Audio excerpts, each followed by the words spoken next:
کمکی اختر ته د هیواد په بیلابیلو ولایتونو کې له تیرو څو ورځو را په دې خوا چمتووالی روان دی چې ننګرهار هم یو له هغو ولایتونو څخه دی چې اوسیدونکي یې زیاتره په کرکیله او کار روزګار بوخت دي او له نورو ولایتونو پکې زیاته میلمه پالنه لا اوس هم ژوندۍ پاتې ده.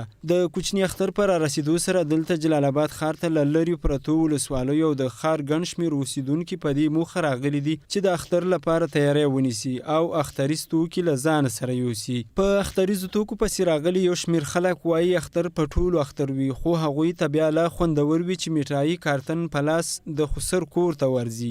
دا خو زمونږ دود دی، رواج دی، دستور دی چې د اختر پر رسیدو باندې نو همدغه وچې میوې بعضې چا کوژده کړي هغه نو د نورو پرتله خوشحاله وي ځکه چې خسر که راځي او د خسر کورنۍ سره د هغوی سره ملاقات کیږي نو ټول خوشحاله دي، عموم خوشحاله دي. فکر نه کوم چې څوک خفه هغه خلک چې یتیمان او کونډې پاتې شوي دي نو د هغوی دپاره غواړم د ټول نه چې دعاګانې ورته وکړي چې دغه اختر لا نور هم رنګین شي. بعضې خلک دلته راځي د اختر دپاره هغه خلک چې نوي کوژدنې کړي دي، سوداګانې وړي او میوې وړي، مټیانې وړي، همداسې نور وچې میوې وړي.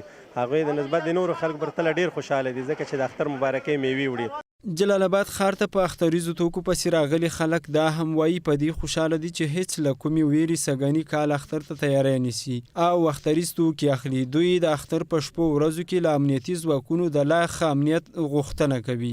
دا چې روژم د خیر سره په تېرېدو د ټول خلک سودا ته راغلي او د اختر میوه اخلي او خوشحالیانې کوي نو په امن فضا کې ټول راغلي چې خپل سودا وکړي. بعد سږ کال دا روژه ډېره بختوره روژه وه بوشي او انشاءالله چې دا د اختر هم رانیږي د اختر سوداګانې خلک اخلي ښه په ازاده فضا کې بوشي. انشاءالله مونږ خوشحاله یو بوشي. سږ کال چې ګورو ټول خلک هم خوشحاله دي تر اوسه پورې.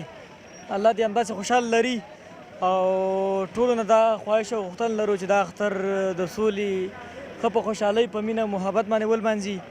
دا په داسې حال کې ده چې څو ورځې وړاندې د ننګرهار ولایتي ادارې او امنیتي مسؤلینو د کمکي اختر پر رسیدو سره خلکو ته د لازمو امنیتي تدابیرو د نیولو خبر ورکړی و چې د اختر شپې او ورځې په پوره ډاډمن امنیت سره ولمانځي.